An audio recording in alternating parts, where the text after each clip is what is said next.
Ons is met die reeks van die Kanaaniete besig. Nou die Kanaaniete self, daardie volke het ons eerste na gekyk, 7 volke, en ons het gekyk hoe hulle werk.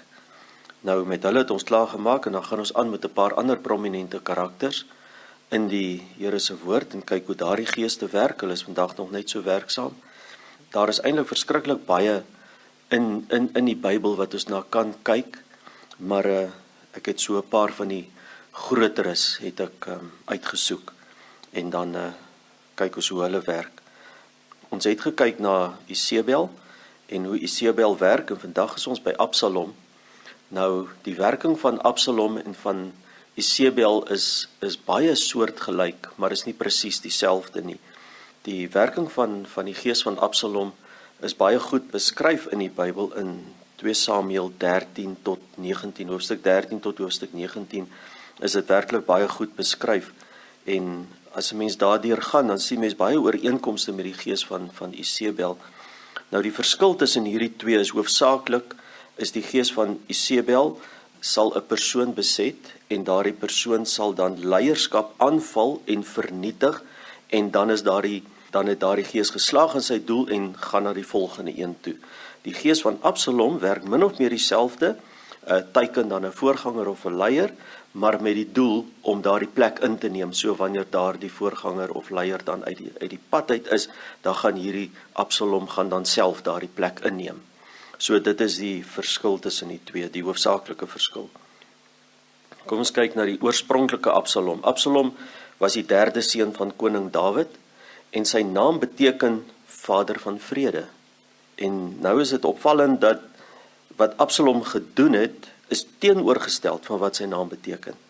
En hier is een van sy eerste eienskappe sommer, hy is nie wat jy dink hy is nie. Nou Absalom was 'n supermodel, foutloos en baie aantreklik geweest. Ons lees dit, 2 Samuel 14 vers 25. En in die hele Israel was daar geen man so mooi soos Absalom, so geprys nie, van sy voetseel af tot sy hoofskedel toe, was daar geen gebrek aan hom nie. Ons kan sê hierdie man was perfek geskape geweest. Nou ten spyte van daardie pragtige voorkoms wat hy gehad het, was hy gefrustreerd en hy was kwaad. En is asof hy 'n innerlike woede gehad het, soos dit ook is met moderne Absaloms. Hulle is gefrustreerd met hulle lewens, met hulle bedienings, met hulle posisies, en hulle dink dikwels hulle verdien baie meer erkenning vir hulle prestasies as wat hulle reeds ontvang. Nou uit hierdie strewe na grootheid en eer het Absalom vir homself 'n monument gebou. Die het al opgelet, staan in die Bybel. 2 Samuel 18 vers 18. En Absalom het gedurende sy lewe die gedenksteen wat in die koningsdal staan geneem en vir homself opgerig met die woorde: Ek het geen seun om my naam in gedagtenis te hou nie. En hy het die gedenksteen na sy naam genoem, en dit word tot vandag toe genoem die gedenksteen van Absalom. Hy het vir homself 'n monument gebou en daar neergesit. En dit is sy naam, sy monument. Jare gelede voor dit nou, het hy sy eie broer Amnon, het hy uit woede laat vermoor, omdat Amnon hulle suster Tamar verkrag het. In 2 Samuel 13 vers 28 kan ons dit lees, en daarna het hy gevlug, en hy het omtrent 3 jaar lank het Absalom weggebly. Hy het nie naby die koningshuis gekom nie. Nou, Absalom het groot drome vir sy eie lewe gehad, maar hy kon nie daarby uitkom nie, weens die moord op sy broer, wat hy natuurlik gereken het, hy het 'n weldaad gedoen. Hy het dit nie gesien as 'n moord nie, hy het almal 'n guns bewys. Nou, hy het hierdie dinge, het hy volgens sy eie kriteria, het hy geoordeel. Nou, met Amnon se oortreding, het hy geoordeel, hy wat Absalom is, het geoordeel, en hy het 'n vonnis gevel, en in plaas dat hy homself as 'n moordenaar sien, het hy hom gesien as 'n held. En hy was waardig om die een of ander toekenning daarvoor te ontvang. Maar dit het hy natuurlik nou nie gekry nie. 'n Absalomgees het tipies 'n onderdrukte of 'n gekamoufleerde bitterheid, 'n onopgeloste oortredings, teleurstellings, woede, wat in so 'n persoon se lewe is. Nou sy vader, koning Dawid, sou nooit die moord op Amnon goedgekeur het nie. So Absalom het dit beplan en hy het dit uitgevoer op sy eie, sonder dat Dawid enigstens daarvan geweet het. Wanneer 'n hedendaagse Absalom se idees nie deur die leierskap aanvaar of bevorder word nie, soos hy glo dit behoort te wees, dan neem hy aanstoot. En dan begin hy 'n veldtog om ander te oortuig dat dit wat hy glo eintlik reg is. 2 Samuel 13 vers 20 tot 29 kan ons dit lees. Nou in hierdie veldtog van hom floreer hy in versteekte agendas, versteekte strategieë en versteekte alliansies. Nou hy glo dat die owerheid wat op die oomblik daar is nie vertrou kan word nie, dat dit onbevoeg is en dat hy die regte manier het. So enige iemand wat met 'n leier verskil, sê maar ek weet die regte manier, ek weet wat dit eintlik moes wees en die leier wat nou daar is weet nie wat aangaan nie. So ek moet eintlik in daai posisie wees. Dit is 'n Absalom's gees. Hy koester verborge minagting, verborge haat, verborge wraak teen die gesag en diegene wat aan daardie gesag onderwerp word. Hy sal sorg dat sy ontevredenheid wyd versprei word en dit alles doen hy in die geheim. Hy doen dit 2 Samuel 13 vers 22 as jy dit wil opslaan. Nou, die Absalom se taktiek, die plan wat Absalom gebruik het, word beskryf in 2 Samuel 15 vers 1 tot 12. Jy kan eintlik daar die hele paar hoofstukke wat ek in die begin genoem het gaan lees. Dit is baie mooi om dit te lees, presies hoe Absalom begin het en hoe hy ontwikkel het in sy taktiek en tot waar hy uiteindelik te sterwe gekom het. 2 Samuel 15 vers 1 sê, en daarna het Absalom vir hom 'n wa en perde aangeskaf en 50 man om voor hom uit te loop. Hier stel hy hom nou self aan en nou het hy 50 manne wat hier voor hom uitloop. En op hierdie punt het dit nou gekom om vir hom om in die openbaar te begin optree. Hy moet begin bekend raak, want nou het hy die massas nodig om sy pa, koning Dawid, van sy troon af te kry. En hy het nou die mense het hy nou nodig. Dit is tipies so veldtog wat gevoer word. 2 Samuel 15 vers 2. Verder het Absalom gereeld vroeg opgestaan en langs die pad na die poort gaan staan. En Absalom het elkeen wat 'n saak gehad het om na die koning te kom vir regsaak aangeroep en gesê, en nou, hierdie mense is nou pad na koning Dawid toe vir 'n regsaak en nou keer hy hulle hier halfpad. En sê, nee, wag, uit watter stad is jy? As hy dan antwoord, die dienaar is uit een van die stamme van Israel, dan sê Absalom vir hom, kyk, jou saak is goed en reg, maar van die koning se kant sal niemand jou gehoor gee nie. En nou begin hy die mense hier wat op pad is na die koning toe, begin hy nou by mekaar maak. Hy sê, nee, wat die koning gaan nie na jou luister nie. Daar gaan niemand jou hoor nie. En hy ondermyn openlik die gesag van die koning. 2 Samuel 15 vers 4. Verder het Absalom gesê, mag hulle my as regter in die land aanstel, dat elkeen wat 'n gestil of regsaak het na my kan kom, dan sal ek hom reg laat geskied. En hy stel hom sommer self aan hier as ons kan sê as die hoofregter van die land.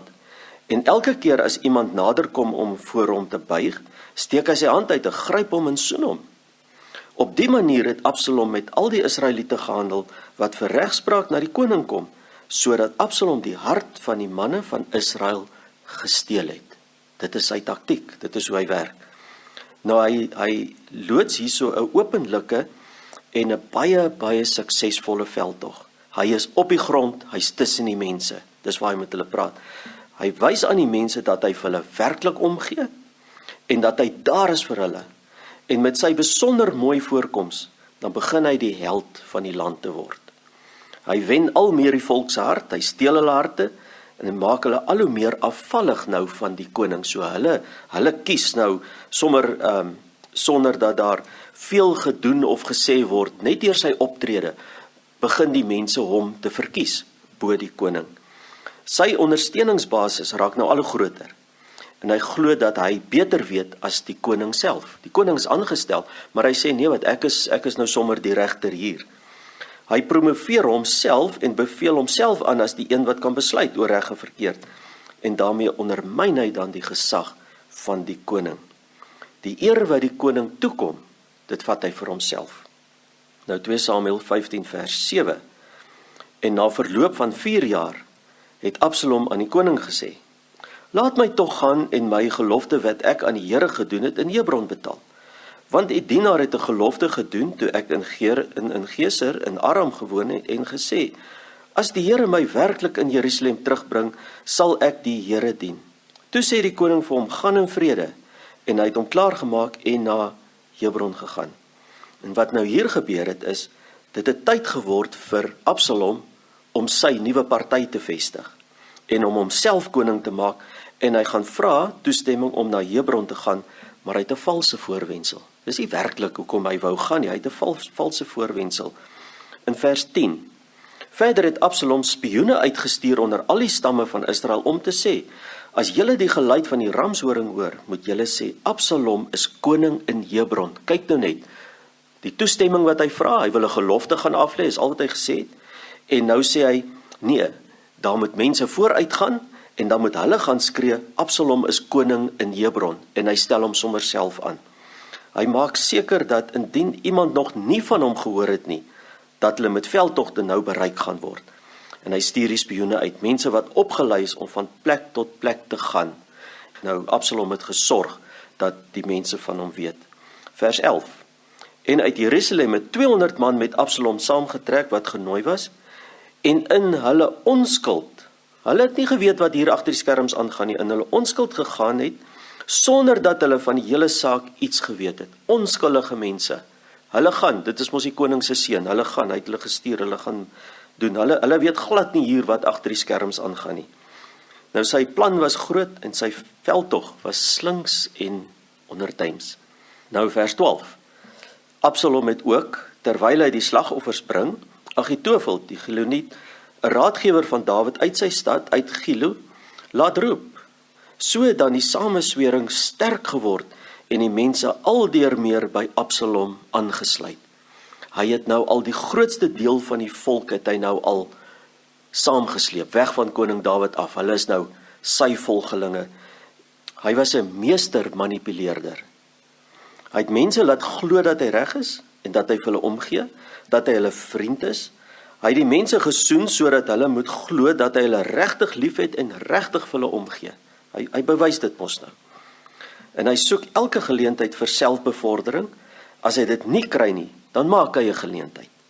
Hy sorg dat alles in plek is, dat hy genoeg ondersteuning het van die mense wat niks vermoed nie, wat van niks weet nie, en wat glo dat hulle die regte ding doen.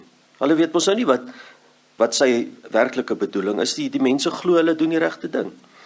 Nou hierdie gees sal altyd die leierskap kritiseer, hulle bedoelinge bevraagteken, fout vind met besluite en optrede, en altyd beter weet. Wat het Absalom gedoen? Die mense wat vir regspraak na koning Dawid gegaan het, het hy weggekeer en gesê, ek sal nou julle regter wees, ek besluit sommer self hier, en dan kan julle weer gaan, want die koning gaan in elk geval nie na julle luister nie. Hy sal 'n groot kwessie maak van onbenullighede, soos byvoorbeeld watter karre hy ry, of in watter voorstad hy bly, of sy lewenswyse, of sy bestuur van 'n besigheid of van die land. En dan gebruik hy dit om sy eie idees te promoveer, want hy sou dit anders gedoen het, hy sou dit beter gedoen het. Hy is eintlik die ou met die regte idees, en dan gaan die leier gaan afgekraak word as 'n swakkeling of iemand wat nie weet wat aangaan nie. En dit is die storie wat dan onder die mense gaan versprei word. Nou in Matteus is daar 'n skrif wat hierdie gees beskryf. En luister mooi wat Matteus sê, Matteus 23 vers 15. Matteus 23 vers 15, wee julle, skrifgeleerders en fariseërs, geveinstes, want julle trek rond oor see en land, om een bekeerling te maak, en as hy dit geword het, maak julle hom 'n kind van die hel, 2 maal erger as julle self. Nou kom ons kyk na so 'n tipiese scenario wat nou hierdie Absalom gees skets. Byvoorbeeld, iemand nooi jou uit vir 'n middagete iewers in die dorp, kry jou iewers vir 'n middagete. Hy probeer jou oortuig dat hy jou redelik dringend nodig het, daar's iets dringend wat hy met jou moet bespreek en hy moet jou sien. Nou, hy mag dalk 'n persoon wees wat jy in die verlede gerespekteer, of iemand met wie jy bekend was, of dalk is dit 'n bekende persoon, of iemand wat in 'n organisasie is, of in 'n maatskappy waar jy werk, wat eintlik redelik bekend is, so die persoon is nie heeltemal vreemd nie. Nou, jy het geen rede om daardie persoon se opregtheid of sy integriteit te betwyfel nie.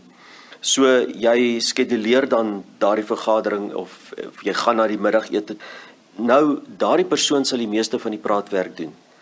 En hy gaan begin om jou te vlei, om vir jou, net soos wat Absalom gemaak het. Absalom het die mense gekry, en as hulle naby hom kom, dan vat hy hulle hande en dan soen hy hulle. Hy gee werklik om vir hulle, en daardie persoon hy sal vir jou komplimente gee.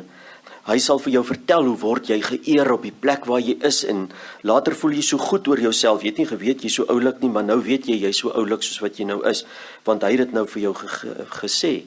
En dan met die loop laat val hy natuurlik nou so 'n paar bekende name wat jy nou ook ken. So jy weet dat hierdie persoon wat met jou praat is nie sommer enige iemand nie. Hy het koneksie soos ons sê. Hy oorlaai jou met 'n verskeidenheid van komplimente vir jou diens en alles wat jy doen en hoe onmisbaar jy is en hoeveel werd jy is en jy word so gevlei en jy hou sommer van die man. Jy ken hom nou ook nie vreeslik goed nie, maar jy hou sommer van hom. En dan na 'n rukkie dan begin die toon te verander. En hy begin jou gevoel te toets oor sekere kwessies en sake wat so liggies genoem word en hy begin toets wat is jou gevoel daaroor, maar nou het hy jou eers so gevlei dat jy nou ook nie regtig hom wil teëgaan nie, so jy praat in 'n mate saam met hom.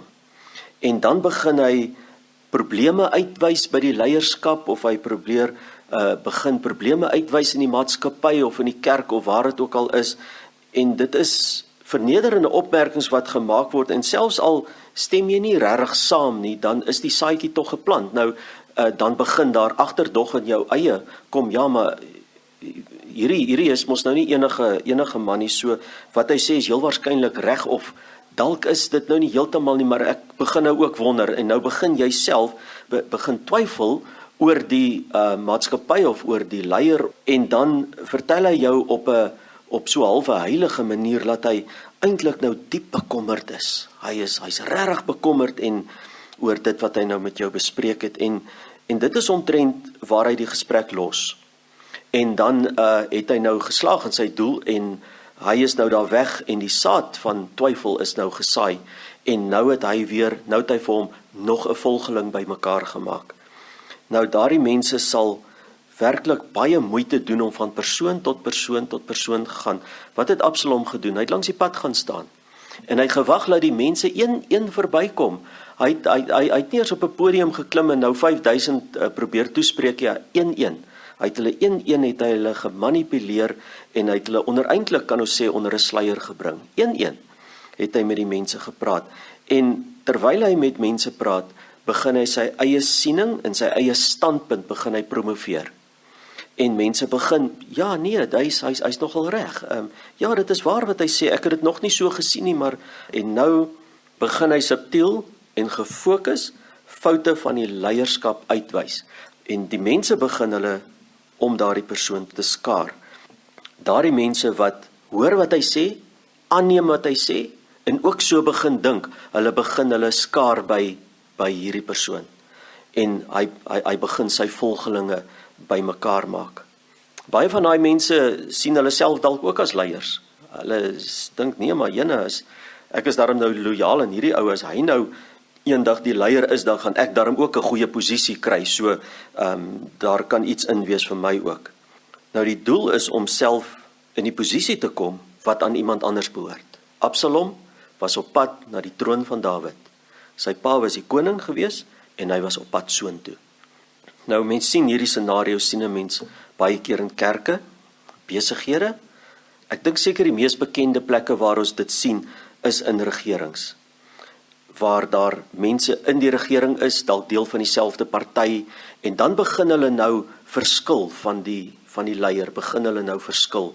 En dan begin hulle nou praat oor hulle verskille en hulle stem nou nie meer saam nie en nou begin hulle eie volgelinge bymekaar maak. En dit is omtrent die bekendste plek waar 'n mens hierdie soort gees teekom, maar jy kry hom ook in kerke waar daar nou iemand in die kerk is, hy stem nou nie meer saam met die leer van die kerk nie, of hoe die kerk nou gehou word, of wat in die kerk gedoen word, of so iets, begin iemand nou nie meer mee saamstem, hy gaan nou, maar hy stem ook nie heeltemal saam nie, maar dan daar in die buitekant word dan nou gepraat, en uiteindelik dan stig hy af, en dan sê hy, maar goed, as ek nou nie hier kan regkom, ja, gaan stig ek my eie kerk. Probleem is, hy vat natuurlik dan baie lidmate, gaan hy saamvat, soos hierdie politieke partye, gaan stig 'n ander party, en dan sal hulle 'n baie groot ondersteuningsbasis gaan hulle dan wegrokkel vir hulle self, wat hulle dan vir hulle self gaan hê. Of iemand, baie keer kry 'n mens iemand wat in 'n maatskappy werk, en nou stem hy nou nie meer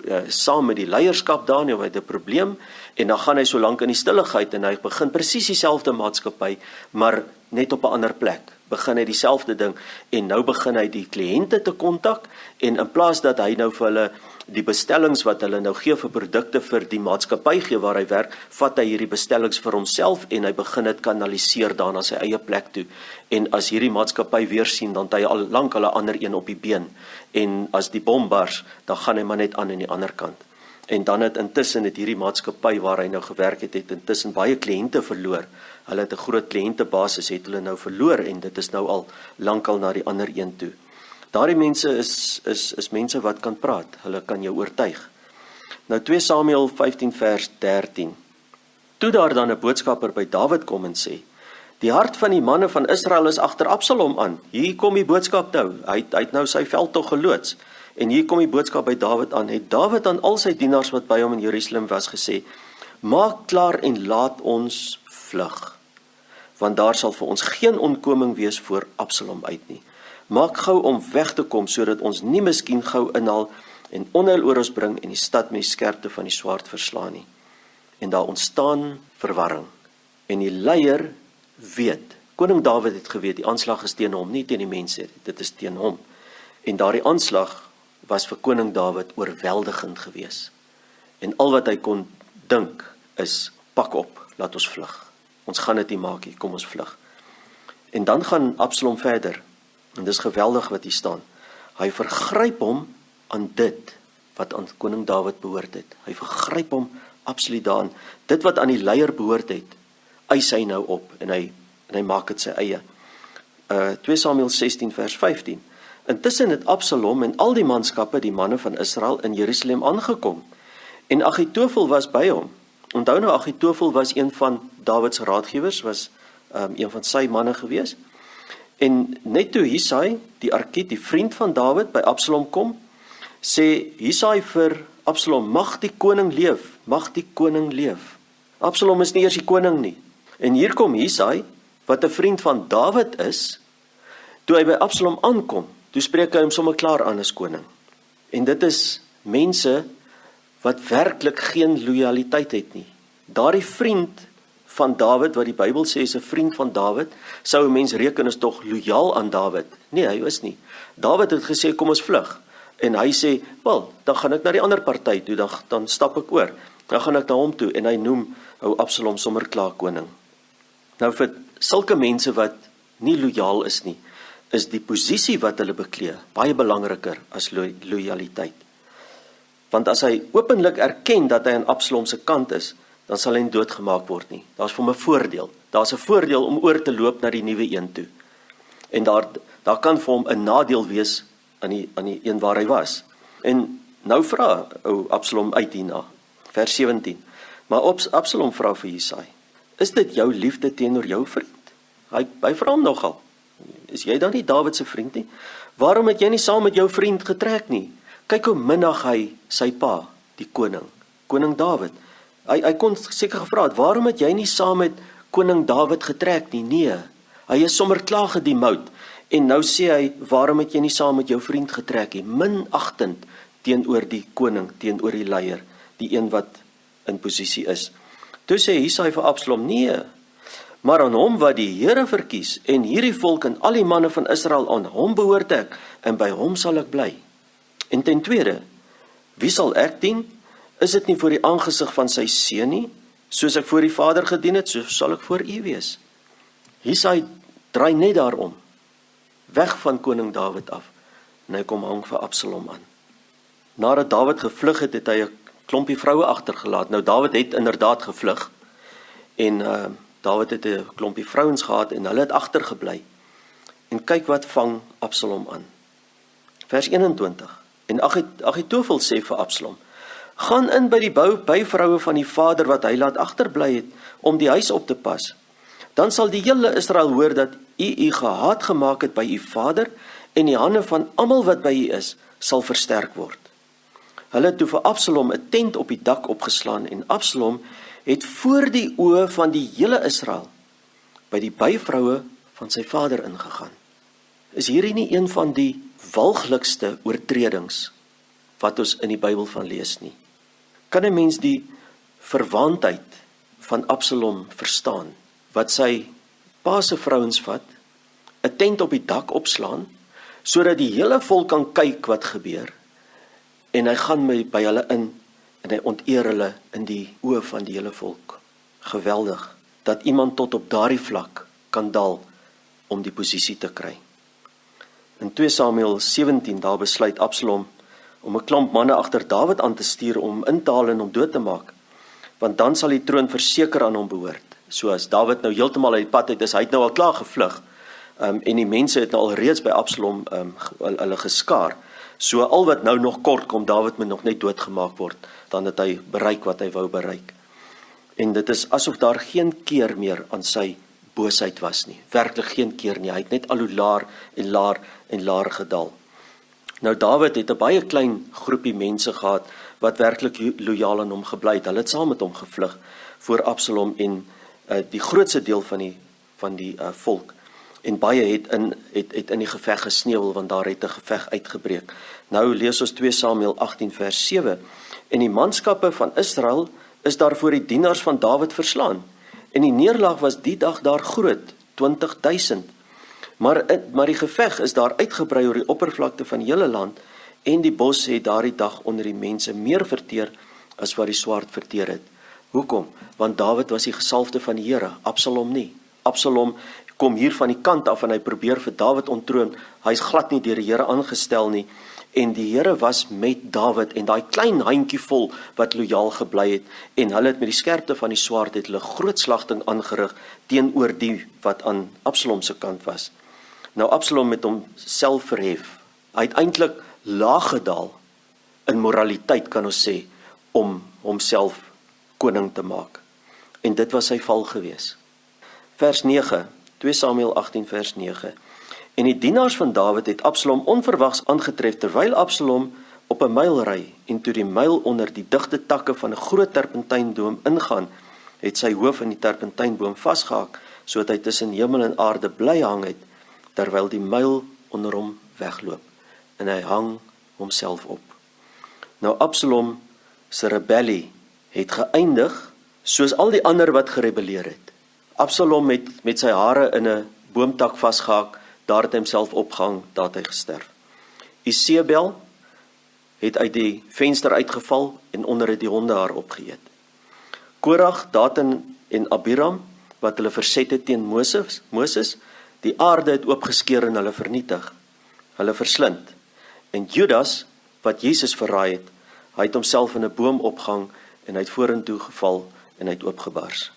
Nie een van daardie mense, wat teen God gerebelleer het, en in opstand gekom het, teen die wat oor hulle aangestel was, in al hierdie gevalle, het hulle in opstand gekom, teen die wat in gesag, deur die Here self oor hulle aangestel is, en nie een van hulle het 'n eerbare dood gesterf nie, nie een nie. Rebellie, trots, hoogmoed, grootmanskap, selfverheffing, was hulle einde gewees. 'n Oneervolle einde. Nou om soos enig van hierdie mense op te tree, of om beset te wees met hierdie bose geeste, dra geen loon nie, maar eindig in die verderf as daar nie betyds bekering kom nie. Nou ons kan dit lees, Spreuke 6 vers 16, Spreuke 6 vers 16. Hierdie 6 dinge haat die Here, en 7 is vir sy siel 'n gruwel. Nou noem hulle op: trotse oë, leenagtige tong, hande wat onskuldige bloed vergiet, 'n hart wat onheilsplanne beraam, voete wat haastig na die kwaad toe loop, een wat as valse getuie leuns uitstrooi, en tussen broers tweedrag saai. Al hierdie goed het Absalom gedoen. Wat het in Absalom se lewe skeef geloop, dat hy tot hierdie punt gekom het? Onopgeloste oortredings, en selfsugtige ambisie en haat, onvergewensgesindheid en bitterheid. Sy motivering was nooit suiwer nie. Sy doel was wraak, diskreditasie en verwoesting. En dit het ingekom daar waar Tamar verkragt was met Amnon. Daar het hy reg in eie hande geneem. Hy moes dit gelos het, hy moes dit vir die Here gelos het. Hy het reg in eie hande geneem, en hy het wraak en woede onvergewensgesindheid, bitterheid, het in sy hart posgevat en begin groei. En daarom is hierdie gees so moeilik om te hanteer, omdat die oorsaak, die wonde en die leuns wat daar agter is, diep gewortel is. Waar hy uiteindelik optree, is nie waar dit begin het nie. Dit kom van ver af, dit kom van die wortels af. So iemand word moeilik gekonfronteer omdat hy populêr en geliefd is. En hy hou daarvan. Selfs Dawid het Absalom innig lief gehad en om voor hom te vlug was een van Dawid se moeilikste tye. Hy het begeer, ons kan dit in die Here se woord lees, ek kan nou nie alles lees nie, maar ons kan lees, Dawid het gehuil oor Absalom, hy het hom so lief gehad. En vir die 3 jaar wat hy weg was, het hy werklik verlang, hy uit sy hart uit verlang na sy seun Absalom toe. 2 Samuel 15 vers 30, 2 Samuel 15 vers 30, en Dawid het die hoogte van die olywe opgeklim, terwyl hy aldeur loop en ween, en sy hoof was bedek, en hy het kaalvoet geloop, en al die mense wat by hom was, hulle het elkeen sy hoof bedek en opgegaan, en aldeur geween. Toe Absalom te sterwe gekom het, was dit nie 'n oorwinning vir Dawid nie. Dawid het 'n seun verloor. En Dawid het hom so lief gehad. Hy het geloop en ween. En die hele volk het nog gedink, hier is 'n oorwinning, hulle gaan juig. En toe hulle vir Dawid sien, hoe hy treur oor Absalom. Absalom wat al hierdie goed aangevang het. Toe hulle sien hoe hy oor Absalom treur, toe die mense hulle hoof laat sak en hulle het skaam elkeen na sy huis toe geloop en hulle het nie 'n woord gesê nie. Daar was geen gejuig van een of ander oorwinning nie. Wanneer so 'n persoon natuurlik nou vorder, maar hy word teëgestaan en hy kan nie bereik wat hy bereik nie, dan sal hy die plek waar hy is, besigheid of kerk of party of wat ook al, sal hy verlaat en hy gaan dan sy eie een stig wat in oppositie met hierdie een is en hy sal seker maak dat daardie plek waar wat hy verlaat het skade gaan ly. Hy gaan sy bes probeer om dit te doen. Hy gaan lidmate en kliënte en wat ook al gaan hy wegrokkel. Hy gaan hulle oortuig om weg te gaan, om eerder na daardie een toe te gaan. En hy gaan soveel skade en verdeeldheid as moontlik aanrig. 'n Klompie eienskappe van die gees van Absalom. Hy soek 'n gehoor. Hy gaan vir hom een maak. Is aantreklik, vriendelik, deel graag komplimente uit. Hy laat jou voel jy is spesiaal en jy hou van eintlik van die komplimente wat jy kry. Jy hou daarvan om te hoor hoe oulik jy is. Maar hy's krities teen leierskap. Hy werk onderduims en hy werk agteraf. Is dislojaal. En hy gebruik bekende se name om sy saak te bevorder. Laat val 'n paar groot name hier en daar. Dit gee hom ons 'n koneksie. Hy gebruik sy mag en posisie om sy eie agenda te bevorder. Geen nie om hoeveel skade aangerig word nie. Hy saai onsekerheid en agterdog en twyfel. Baie van hierdie eienskappe kom ek voor by Isebel. Dit is hoekom ek sê daar is baie oorvleelende eienskappe, maar die uiteindelike doel is verskillend. En dan hierdie persone wat beset word met 'n Absalom gees is baie keer baie sterk leiers. Dis mense met werklike leierseienskappe. Dis mense wat eintlik as die Here daardie gawe van hom kon geheilig het, sou hy 'n uitstekende leier gewees het wat die Here kon aangestel het in 'n plek wat die Here uitgekies het en dit sou 'n uitstekende leier en 'n voorganger gewees het want hy is toebedeel met daardie eienskappe. Nou dan kan ons 'n bietjie selfondersoek doen om te kyk of daar nie so hier en daar 'n gees van Absalom in ons eie lewens werksaam is nie, want ons moet altyd gaan selfondersoek doen. Soos ek al baie keer gesê het, is hierdie die gees van Absalom sal nie in sy volle totaliteit nou byvoorbeeld in my wees nie, maar daar kan aspekte daarvan kan in my lewe teenwoordig wees, en dan moet ek dit erken, ek moet dit bely, ek moet daarvan ontslaa raak. So 'n mens kan altyd jouself ondersoek en jou eie lewe ondersoek en kyk, maar is daar nie hier en daar tog 'n aspek daarvan in my lewe nie? Laat ons dit identifiseer. En dit is 'n paar wat ek kan opnoem. As ek ooit meer bekommerd is oor erkenning as oor my missie. Dit is my baie belangrik om erkenning te ontvang vir wat ek doen, eerder as dit wat ek doen. As ek ooit iemand vir persoonlike gewin wil manipuleer. As ek nooit tevrede is met wie oor my aangestel is nie en gedurig kritiek uitspreek. As ek ooit twyfel en verdeeldheid saai. As ek ooit dink, as ek maar net in beheer was. En ek weet, ons het dit al baie gesê, mense het dit baie keer grappenderwys gesê, as ek eendag president is, dan sal ons so en so. mense sê dit grappenderwys, maar as 'n mens dit sê en werklik bedoel, as ek nou die baas van hierdie plek was, dan sou ek so en so gemaak het. Dit is 'n gees van Absalom wat so praat. As ek ooit streef om meer in kontak met die mense te wees as die leierskap. Met ander woorde, ek wil maak soos Absalom gemaak het. Ek wil met die mense praat, nog voordat hulle by die koning uitkom, en dan sommer in proses keer dat hulle daarby uitkom, so hulle moet eerder van my hou, as wat hulle van die leier hou. As ek mense manipuleer, eerder as om te motiveer. Manipulasie teenoor motivering. As ek ooit voel, ek het meer kwalifikasies as die leier, maar ek word nie gebruik nie. Mens kry dit mos. Mense wat sê, wel ek het so graad en ek het my meestersgraad en ek het doktersgraad en so, maar weet jy wat, hulle gebruik my nie. Hulle gebruik my nie, maar eintlik het ek al die kwalifikasies en die kennis, maar hulle gebruik my nie. En dan sal die persoon in leierskap sal heel waarskynlik net matriek hê, maar is 'n uitstekende leier, maar die Here het hom daar geplaas. Dis die gees van Absalom wat so werk. Nou kom ek som dit op. Die gees van Absalom is daarop gerig om 'n persoon met leiereienskappe te beset en homself dan te promoveer en aan te beveel, sodat hy die werklike leier kan omverwerp en self die posisie inneem. Hy voer 'n slinkse onderduimse veldtog om mense aan sy kant te kry wat hom ondersteun. Sodra sy ondersteuningbasis groot genoeg is, begin hy met 'n openlike smeerveldtog om leuns oor die leier te versprei en mense aan die leier te laat twyfel en self dan teen hom op te staan. Hoe nader hy aan sy doel kom, hoe meer roekeloos en meer doenloos raak hy.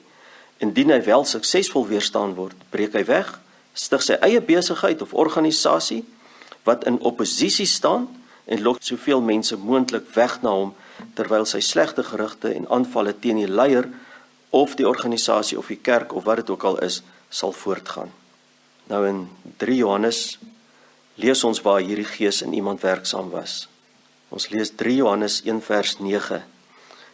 En dit is Johannes wat hier aan die woord is, en hy sê, ek het aan die gemeente geskrywe, maar Diotrefus, wat onder hulle, let op, die eerste wil wees, steur hom nie aan ons nie. Typies Absalom, hy wil eerste wees. Vers 10. Daarom, as ek kom, sal ek hom herinner aan die werke wat hy doen, deur met slegte woorde teen ons uit te vaar. En hiermee nie tevrede nie, hy is nie tevrede met waar hy is nie, ontvang hy nie alleen self die broeders nie gasvry nie, maar verhinder ook die wat dit wil doen en werp hulle uit die gemeente. Kyk wat vang hierdie Diotrefus aan.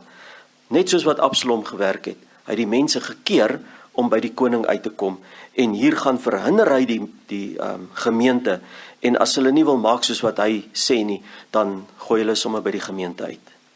En dit alles terwyl hy self streef om eerste te wees, want hy wil die plek hê wat Johannes het. Hy het slegte gerugte oor Johannes versprei en hy het later hardhandig opgetree teen diegene wat tog nog die regte ding wou doen. Nou hier was die gees van Absalom werksaam in al sy felheid en al sy krag. Waarom? Juis om die werk van die Here te ondermyn en om self die leier van die gemeente te word. En tog het Johannes na hom gegaan, baie ordentlik, in die hoop dat hy hom sou bekeer. Hy het met hom mooi gaan praat. En daarmee vermaan hy dan die gemeente. Vers 11. Geliefde, moenie navolg wat kwaad is nie, maar wat goed is. Hy wat goed doen, is uit God, maar hy wat kwaad doen, het God nie gesien nie. En hier is die verskil tussen die leier wat die Here aangestel het, hy sê hy wat goed doen is uit God. Daardie een wat die kwaad saai, hy sê maar hy wat kwaad doen, het God nie gesien nie. Psalm 101, daar gee koning Dawid self, en ek weet nie of hy dit geskryf het voor of na hierdie insident van Absalom nie, maar iewers het koning Dawid Psalm 101 geskryf. En daar gee hy aan ons 7 voorskrifte hoe om te lewe en nie om te val voor hierdie gees van Absalom nie. In vers 3, Psalm 101 vers 3, die eerste een. Ek stel geen lae ding voor my oë nie. Tweede een. Die dade van afvalliges haat ek. Die sal my nie aankleef nie. Derde een. 'n verkeerde hart moet ver van my afbly. Wat kwaad is, wil ek nie ken nie. Vierde een. Hy wat heimlik van sy naaste kwaad spreek, hom sal ek vernietig. Vyfde een. Hy wat hoog van oë is en trots van hart, hom verdra ek nie. Sesde een. Hy wat bedrog pleeg, mag binne in my huis nie bly nie. En die 7de een, wie leuns praat, kan voor my oë nie bestaan nie. En dit sê Dawid self. Nou as ons hierdie voorskrifte nakom, dan sal ons nie beset word met die gees van Absalom nie, en ons sal ook nie deur so iemand wat deur so gees beset is, sal ons ook nie gemanipuleer word nie, want ons gaan dit eenvoudig nie toelaat nie. Dis die Here se woord. Psalm 101. Hoe gaan ons opstaan hierteen? Dit is hoe ons gaan staan. Psalm 101 vers 3 tot 7. Ons kan dit weer gaan lees en weer. En dit is hoe ons behoue gaan bly. En dan kan ons ons eie harte ondersoek en ons eie lewens ondersoek en kyk waar staan ons. En as daar enige aspek van die gees van Absalom in ons lewens teenwoordig is, dan raak ons daarvan ontslae. Die Here seën elkeen. Amen.